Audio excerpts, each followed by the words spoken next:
Clayton Christensen is not a common name that the general public would be aware of, but he's a well-respected academic and business consultant. And he was quoted once as saying, "Without a good question, a good answer has no place to go." I don't know about you guys, but 2021 has started pretty well for us here at Hitchcock Maddox Financial Partners. I'm Ian Maddox, and this is the HMFP Financial Planning Simplified video series. And we're going to start a three-part series on questions to ask a potential advisor. We always try to be educational in content with these videos to help folks that whatever, in various capacities when it comes to financial planning. And I say it's been a good year for us because we've had some excellent conversations with existing clients. We've also been very blessed to develop some new relationships, some new folks coming on board. That's not uncommon. You know, New Year's resolutions, there's usually kind of an upswing in people trying to change patterns or improve patterns at the beginning of a new calendar year. And we've just been blessed to have some conversations with some new folks that are coming on board to be part of our family. And that brings to the table the idea of interviewing a financial advisor, potentially advisor. You know, when you walk up to an office or you pick up the phone and call someone, no matter how you got to them, let's say it was a referral, someone knew them, or you see an advertisement somewhere online, however it is that you connect to a financial professional, and this really applies even to, any profession. Well, it could be an auto mechanic, it could be a doctor, it could be an attorney, it could be anybody that provides a service to you. You have to establish a pattern of trust, right? And trust comes in various forms. There's an initial level of trust that happens on the front end. And in some ways, you make an assumption about someone based on their website, based on the way they carry themselves, based on a phone call, based on an email, based on interactions with them on the very front end. But then trust goes to a deeper level the longer and more deeper that relationship becomes.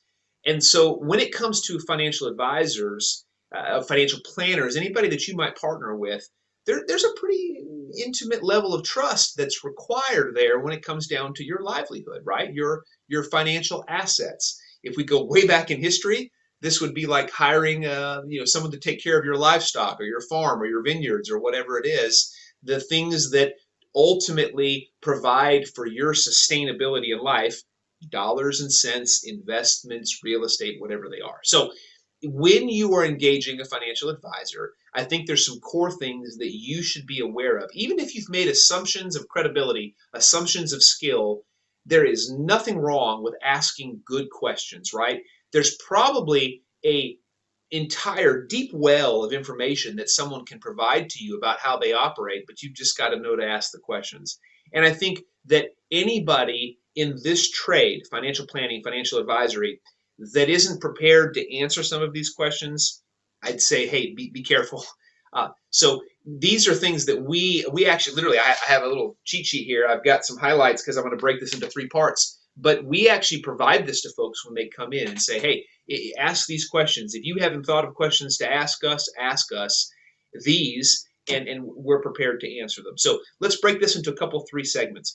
First, and this is really on the front end, and some of these may be assumptive, but I think it's important to ask someone, what experience do you have and what are your qualifications? Again, you may say, well, they have an office and they dress well and so said they were good.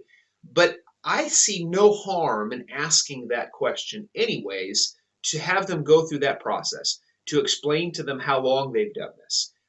What are their qualifications? In other words, licensures, whether they're federal or state, or additional education or experiences that they have that can bring color to how they see their job, right?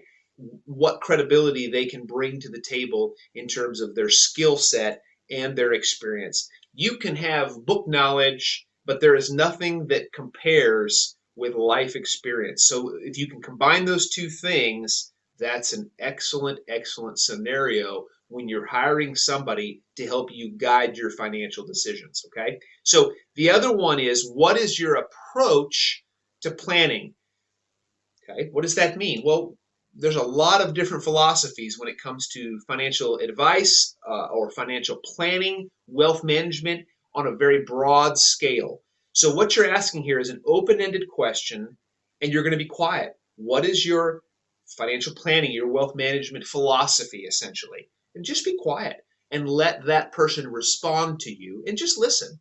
Listen and see if those things that they're saying make sense to you, if you understand them, if you're comfortable with them. If you don't, ask follow-up questions. But these are the ways that you get to a deeper level of trust in that engagement in establishing a client-advisor relationship. Because in many ways, and I can't speak for every advisory group out there, I know when Richard and I go into, and our team here with our staff, when we go into a relationship, we assume that it's for the long haul. And it's like anything else, right? I mean, you remember being in high school and being interested in going on a date with someone. You start to ask questions. You start to observe. You start to analyze and say, is this person a good fit? And it's the same thing with a financial advisor. And in fact, it's pretty important because that person is guiding you towards some future goal, some future hope, some future agenda or desire, and it has to do with real dollars and cents, and that's important. So we'll connect again. I've got 2 more sessions on this. I said 3, 2. Got 2 more sessions on this with a few more questions. We'll continue this until next time. Ian Maddox, if we can be of help, check with us on this video, email, phone call, however we can be of help. Talk to you soon. Bye-bye.